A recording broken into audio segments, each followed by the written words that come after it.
Hello and welcome to this week's episode of Customs Duty brought to you by the Nigeria Customs Service. In our package this week, Nigeria Customs Service sensitizes stakeholders on overtime e-clearance system.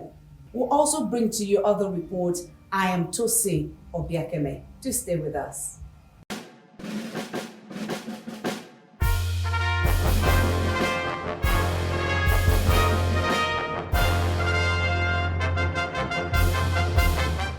The sustained implementation of Comptroller General of Customs Bashir Adewale Adeni MFR's policy thrust of consolidation, collaboration, and innovation has left no dull moment in the continuous improvement of the service's operations. As the service continues to evolve as a modern contemporary service which is in tandem with global best practices, another gathering holds to achieve yet another milestone.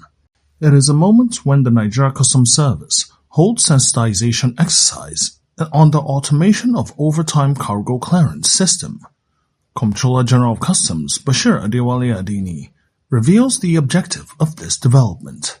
We have the objective of injecting transparency, of reducing corruption, of making the system more efficient. Our objective is not about making revenue. Our objectives for deploying these systems include to facilitate trade, to get imported goods to their owners. But more importantly, we want to manage space so that other imports that are coming can have space in our ports and then they can be cleared in a very swift manner.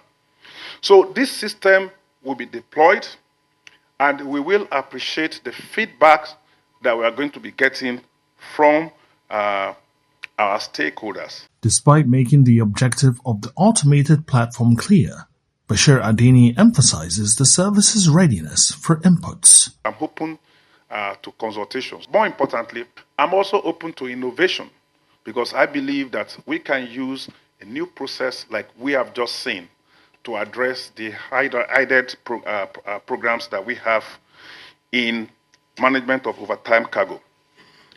Imports are very important for our economy. They are help for productions.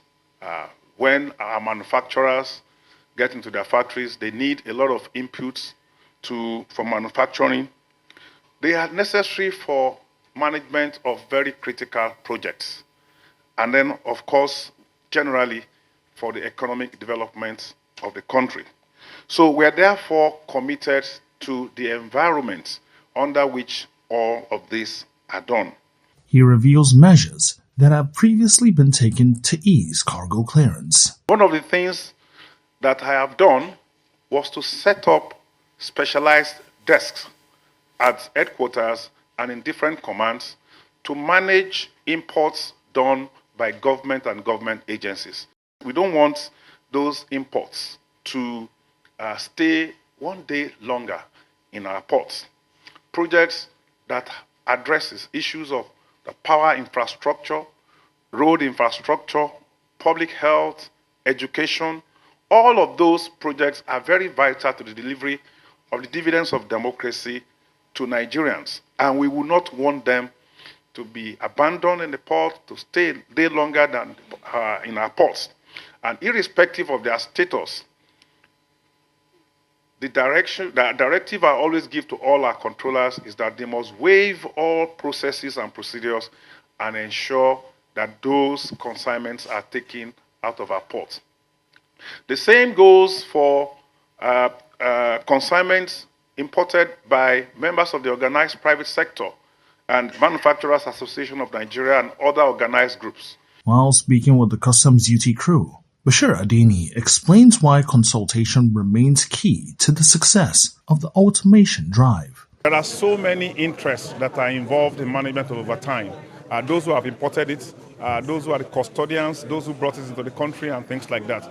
So if this has addressed the aspect of the owners of the goods, we will have more consultations with these other stakeholders to ensure that we have a process that addresses the interests of everybody. He insists the service is more interested in exiting cargoes from the service's ports than managing them as overtime. The sensitization, which provides an avenue for presenting the overtime e-clearance system before implementation, has also provided stakeholders the opportunity to ask questions about what they consider gray areas, and answers have been provided. While sensitization program will reach out to all stakeholders, this is held for consignees, customs brokers, terminal operators, and Nigeria Customs Service officers in Zone A.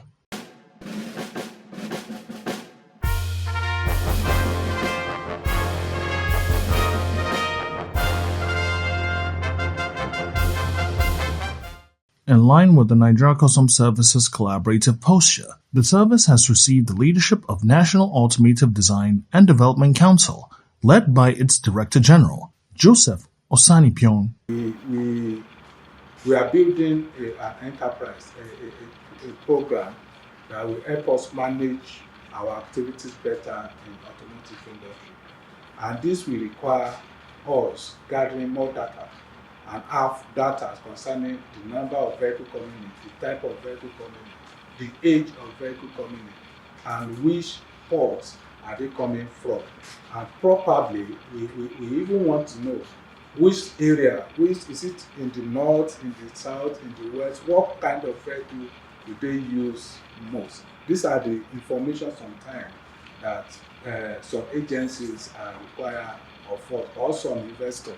And because of that, we are building this platform.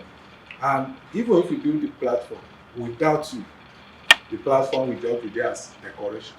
And that's why we have come to say we are building this platform. We want to work with you so that you will be able to allow us to integrate to your existing platform, so that we will be able to harness this information. The DG outlines other areas that the industry requires more strengthened collaboration with the Nigeria Customs Service, among which is in the area of the policy on what is referred to as SUNCAP in the automotive industry coming on board. SUNCAP is just to emphasize or to get clear that the manufacturer of that vehicle have gone through the standard, normal standard, and observe the normal standard in doing that. We don't have much problem with those vehicles. The one we have problem with most are the used vehicles. And unfortunately, as it is today, no SUNCAP on the used vehicle. So what that means that used vehicles are not examined, are not tested, nothing, just as it is, they come to Nigeria. So we are working with SON on this. We want to also have your understanding so that by the time this policy take effect, and we will be part of it and then be able to help in administration of that policy. The other one we are looking at is that of the age of vehicle. The age limit, which we know due to the economic situation now, is we have to manage it with wisdom. But however, we still need to look at that age limit and see how we can implement that. The Comptroller General's response to the delegation's submission is no doubt positive. We see ourselves as an agency that believes in collaboration. We believes in the strength of collaboration. And using tools like innovation, we believe that we can push the collaboration agenda towards achieving common objectives in the interest of the Nigerian economy. So we're ready to work with you. We'll be ready to push those agendas that you have submitted for, but everybody must necessarily do whatever they must do to ensure the successful implementation. Bashir Adini believes in the Nigerian automotive industry becoming a major player and supplier in the West African sub-region. This is the dream that I think we can push, and it will be more beneficial to our economy if we have innocent cars in Liberia, in Sierra Leone, in Ghana, if we have cars from North, in Niger, in Burkina Faso, and some of these places. And there is a lot of market for them. And I thought that that was the original objective, the original mandate, to develop that ecosystem in such a way that, one, we discourage imports, and then we open up the gateway of sub-region for export of those things that are made in Nigeria. So be that as it may, if it comes in form of a fiscal policy from Federal Ministry of Finance, you can be sure that we'll be ready to implement. But you will have to do your bits in ensuring that you have stakeholder buy-in, stakeholder sensitization, and mobilization of support from them. The Comptroller General of Customs reveals that the Nigeria Customs Service does not only enforce the law against bringing in smuggled items, but its personnel, including him, patronize made-in-Nigeria products, vehicles inclusive.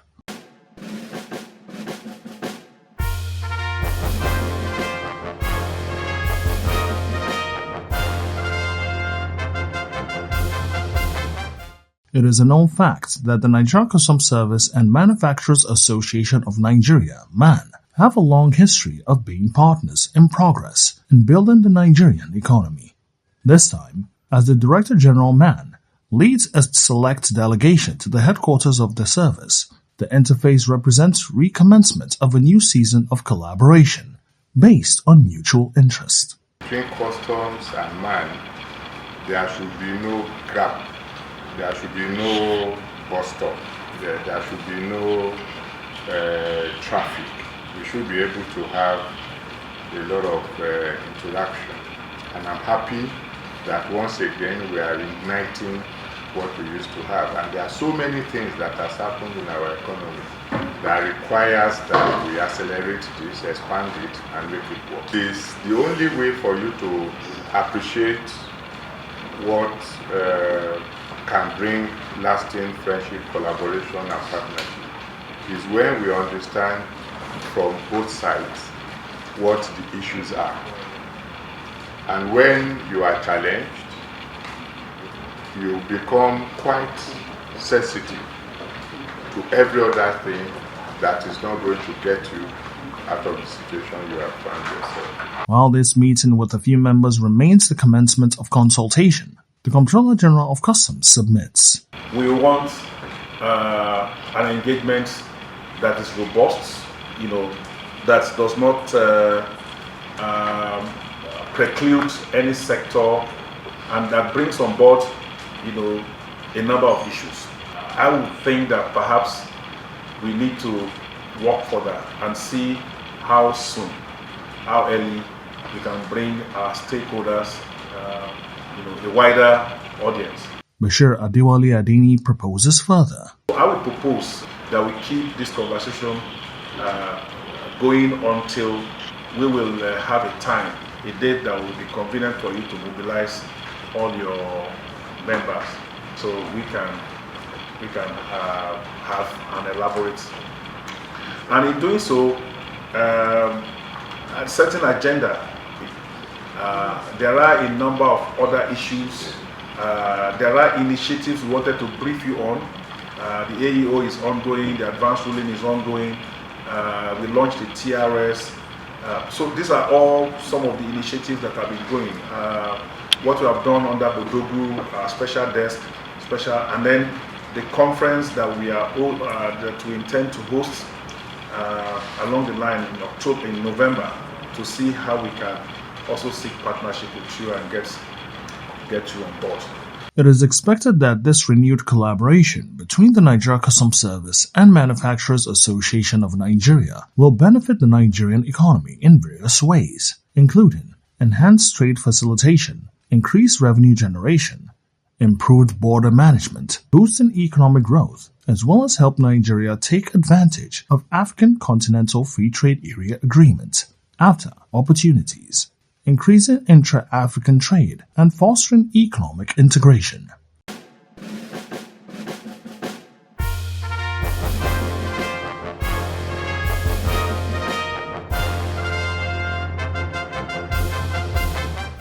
It is no longer breaking news that former Zonal Coordinator, Zone A, now Deputy Comptroller General of Customs, Charles Obi, has officially handed over the leadership of the zone to Assistant Comptroller General, Mohammed Babandidi, who, having taken over, emphasizes his commitment to unity of purpose as he steers the ship at the zone.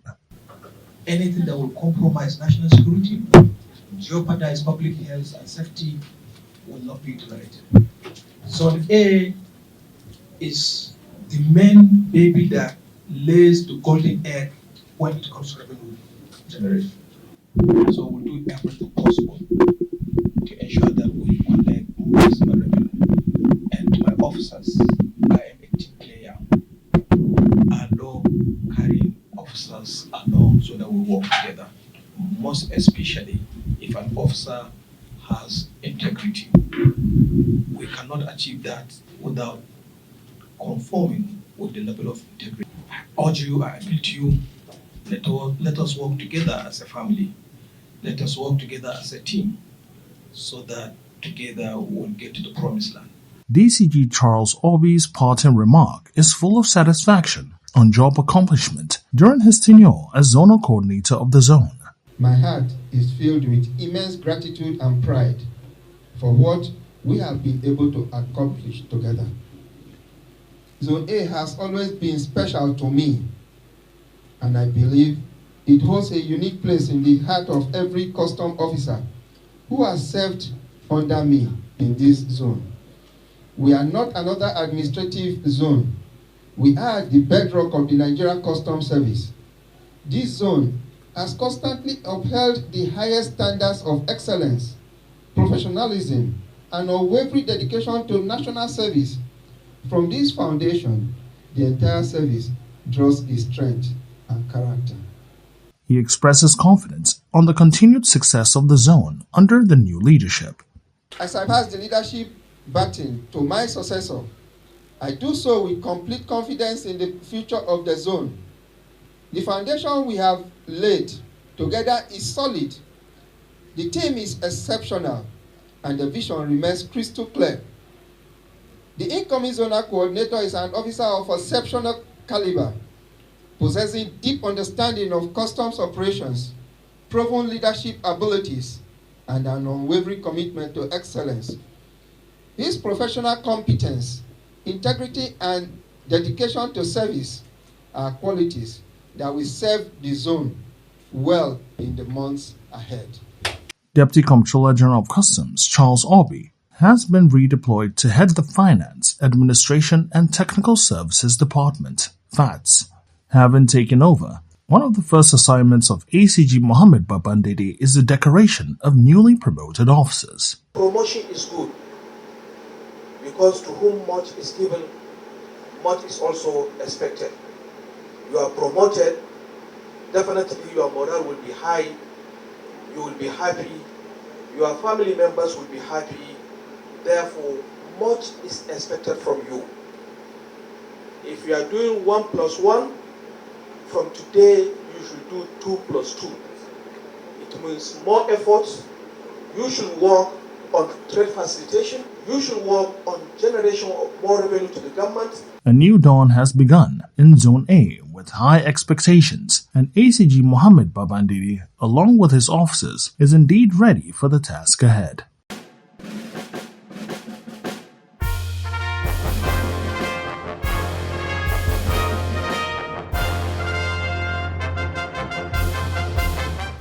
Owing to the fact that the mandate of the Nigeria Customs Service extends beyond trade facilitation, revenue generation, and anti-smuggling to include protection of public environment and security as provided in Section 55 of the Nigeria Customs Service Act 2023. Operatives of the Kano Jigawa Command have intercepted 13 bundles of suspected vandalized 155mm electrical aluminum conductors with total length of 1,771 meters, worth 5,313,300 naira in market value. 73 bundles of firewood used to conceal the electrical cables, and a Volkswagen van labeled as a school bus used as means of conveyance. Vandalization of critical assets can have serious negative effects, including disruption of essential services such as transport services, water and electricity, and health, increase repairs and replacement costs of damaged infrastructure,